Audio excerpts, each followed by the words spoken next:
I try to hit over that and keep the car as close to the inside as possible, and then try to aim somewhere around here.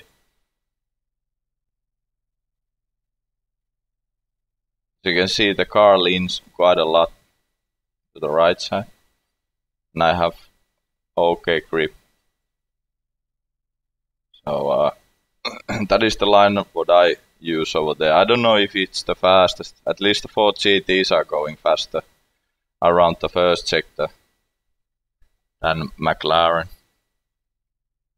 And yeah, the characteristics of this corner is that you have a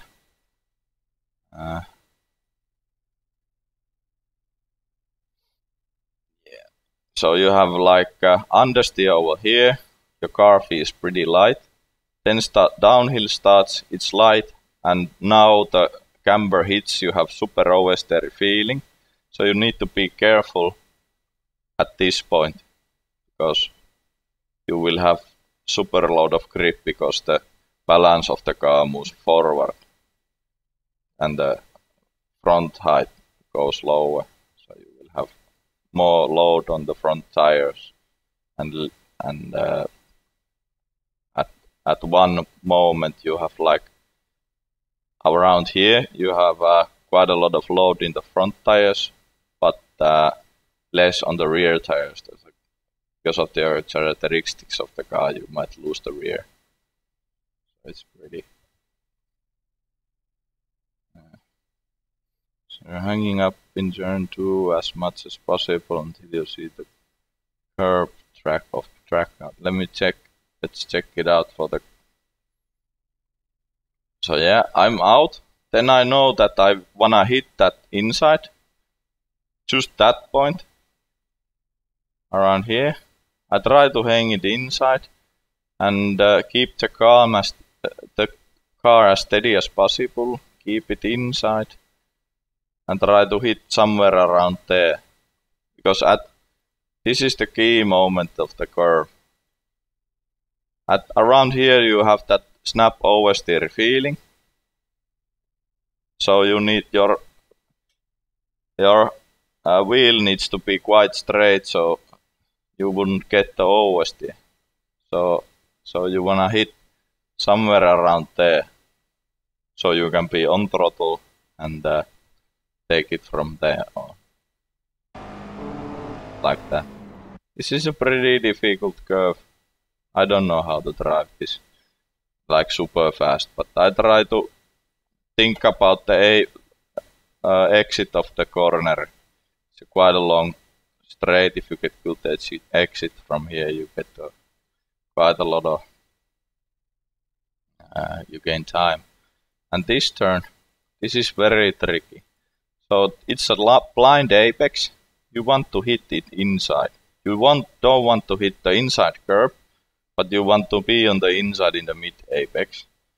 This has the same characteristics as the turn 2.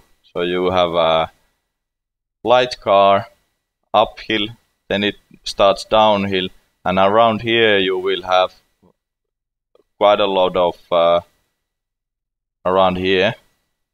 The car weight balance moves forward and you have load. The weight transfers rapidly to the front tires. So you will have snappy oversteer feeling. So at this point, it doesn't matter much if you hit to the center or the left side for that next corner.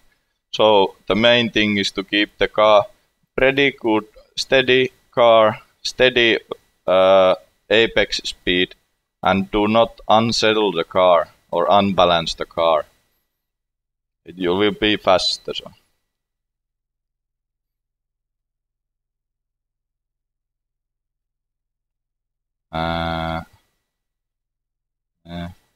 Yeah, my laps are less 0.5 seconds of each other. In go-karts, last Thursday I made 15 laps with a difference of 1/10 of a second, but it's obviously go-karts, a lot easier. But yeah, from here you need to aim middle, and when you start seeing this inside curb. You wanna go to the as inside as possible. You get now the oversteer and aim somewhere around here. It doesn't matter you're there or here. You don't lose that much time. As here I was in the middle of the straight line, then I trail brake to this corner. Try not to lock up the tires. If I lock the tires, I will run to the wall.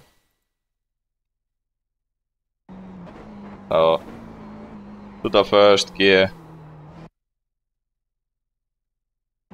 Let's check this out. I coast pretty much. And you need to see that inside curb over there. You don't want to hit that. But before you get, you know, quite fast into this. And at this point you wanna use a little bit of brake to get oversteer.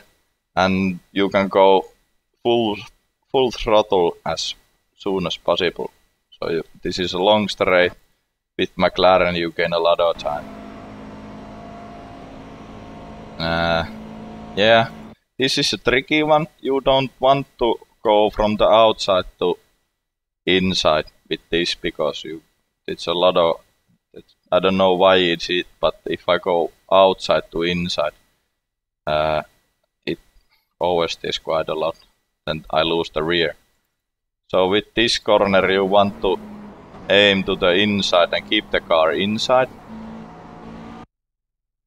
You brake, you manage your car with a little bit of trail braking, and I have like 10 or 15%. Hi iRacer1, what's up? And yeah, you wanna keep the car in the inside, and the best would be around for the next corner. I'm aiming somewhere around here.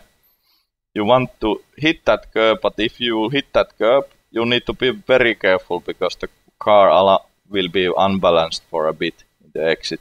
But when you hit the curb, you get a little bit of oversteer, so it turns better for the next corner. This time I didn't hit. Let's check it out. But yeah, somewhere around here you start aiming for the curb. Yeah, like this. I usually third or second gear, depends on my entry speed. Then I want to hit somewhere around here. And obviously you need to rapidly change the car to go there. And you don't want to hit that curb because it unsettles the car and you will have bad exit for the next one. So what you want is that this is pretty typical 90-degree corner. So you wanna go a bit outside and then get a good exit to the straight line. Something like that. Take the car wide and just exit.